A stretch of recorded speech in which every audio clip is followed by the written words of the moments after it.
हिमाचल प्रदेश के Kullu bus stand के पास फिर से भीषण लैंडस्लाइड हुई, जिसमें करीब 8 से 9 इमारतें ढह गई। हालांकि अभी तक किसी की जान का नुकसान होने की कोई खबर नहीं मिली है। खबरों के मुताबिक प्रशासन ने एहतियात के तौर पर पहले ही इन इमारतों को खाली करा लिया था। कुल्लू के आनी इलाके में ये लैंडस्लाइड हुआ। यहां पर हजारों जो वाहन हैं वो अभी फंसे हुए हैं। 10 किलोमीटर लंबा जाम लगा हुआ है। बारिश की वजह से मंडी से जुड़ने वाली जो सड़क को खासा नुकसान पहुंचा है। बुधवार को मौसम विभाग ने रेड अलर्ट जारी करा था और पूरे इलाके में भारी बारिश की संभावना जताई थी। वहीं शिमला में भी जो लोग हैं उनको अभी तक परेशानी का सामना करना पड़ रहा है। शिमला में एक होंडा के शोरूम पर अचानक लैंडस्लाइड हुआ, जिसकी वजह से ये एक ट्रक जो है वो भी इसकी चपेट में आ गया और शोरूम से आकर टकरा गया, जिसके बाद शोरूम में बैठे लोगों में भगदड़ मच गई। ये चीखते चिल्लाते कर्मचारी खिड़कियों से कूदने पर मजबूर हो गए। आराम से, जल्दी धक्का मत दो, आराम से। अभी इस वक्त हिमाचल में क्या हाल है, इस पर बात करने के लिए हमारे साथ हिमाचल प्रदेश के उप मुख्यमंत्री मुकेश अग्निहोत्री साहब जुड़ रहे हैं। सर, बहुत बहुत शुक्रिया हमसे बात करने के लिए। सबसे पहले मैं आपसे पूछना चाहूंगा, अभी हालात क्या है? एक के बाद एक जो तस्वीरें हिमाचल प्रदेश, चाहे वो शिमला हो चाहे वो कुल्लू हो, वहां से जो आ रही हैं वो काफी डराने वाली है। एक तो कल जो है और ये जो अब आनी की घटनाक्रम हुआ है, अब कुल्लू डिस्ट्रिक्ट में घूम के फिर कुल्लू पहुंच गया मसला। फर्स्ट राउंड में भी कुल्लू में बहुत भारी तबाही हुई थी। अब कुल्लू के आनी में जो घटनाक्रम हुआ है, 8 बहुमंजिला बिल्डिंगें जो है ताश के पत्तों की तरह बिखर के भरभरा के नीचे गिर गई हैं। और ये आनी के बस अड्डे के बिल्कुल समीप है। हालांकि हमारे पथ परिवहन निगम की बहुत बसें वहाँ खड़ी हुई थी, वो सारी बच गई हैं और इन बिल्डिंग्स को पहले ही खाली करवा लिया गया था, तो कोई कैजुअलिटी नहीं हुई है। और लेकिन ये भारी भरकम स्ट्रक्चर्स थे जो नीचे आए हैं। इसके नीचे 100 के आसपास दुकानें भी थी, लेकिन बचाव हो गया है और सब लोगों को राहत शिविरों में पहुंचा दिया गया है, जहां उनके लिए बंदोबस्त किए जा रहे हैं। लेकिन ये भी काफ़ी बड़ा घटना, बहुत बड़ा हादसा ह्यूमन ट्रेजेडी के हिसाब से टल गया। ह्यूमन ट्रेजेडी के हिसाब से चल गया। लेकिन जब से इस बार मॉनसून शुरू हुआ है, हिमाचल प्रदेश पर प्रकोप बना हुआ है। कितना नुकसान अब तक जानी तौर पर और माली तौर पर हिमाचल प्रदेश को हुआ है? देखिए, ये अभी तक हमारे लगभग 450 कैजुअलिटीज हो चुकी हैं पूरे मानसून सेशन की अगर बात करें, और 10,000 करोड़ रुपए के आसपास नुकसान हुआ है।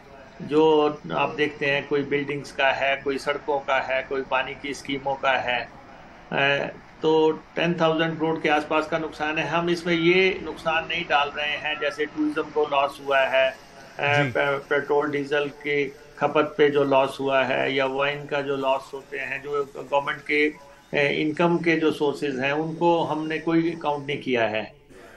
सिर्फ जो हमारा स्ट्रक्चरल लॉस हो गया है वही 10,000 करोड़ के आसपास पहुंच गया है। 10,000 करोड़ का भारी नुकसान हुआ है। लेकिन लगातार चाहे सुप्रीम कोर्ट हो चाहे एक्सपर्ट्स हो, वो उंगली उठाकर इस बात को कह रहे हैं कि जो बेजा कंस्ट्रक्शन है हिमाचल प्रदेश में, लोड बेयरिंग कैपेसिटी को ध्यान में ना रखते हुए जिस तरीके से बढ़ता जा रहा है और टूरिज्म का भी इसके ऊपर बोझ लादा जा रहा है, उसकी वजह से इतना दबाव है उसकी वजह से ये हादसे हो रहे हैं। नहीं, देखिए, अभी तक तो हम रिलीफ एंड रेस्टोरेशन के बीच में हैं। अभी जो फोकस है हमारा रिलीफ एंड रेस्टोरेशन पे ही चल रहा है, क्योंकि लगभग 15,000 लोग बेघर हो चुके हैं, जिनके घर उजड़ गए हैं, और लोगों को पार्शली डैमेज जो हाउसेज हैं वो अलग हैं। तो इसलिए इस समय हम इस बात पे नहीं जा रहे हैं कि हमें इस बात पे अभी क्या सबक लेना है। अभी तो हमें ये नज़र आ रहा है कि ब्यास नदी ने तबाही मचाई है। सबसे ज़्यादा जो है कुल्लू मनाली में भी ब्यास है, और इधर भी कांगड़ा में भी ब्यास है, हमीरपुर में भी ब्यास नदी है। तो सारा जो नुकसान हुआ है वो ब्यास बेल्ट में हुआ है। तो जैसे कल ही हमने ब्यास नदी के इर्द गिर्द जितने भी 4 जिले, खासतौर पे कुल्लू, मंडी, जी कांगड़ा और हमीरपुर में सारे क्रशर बैन कर दिए गए हैं।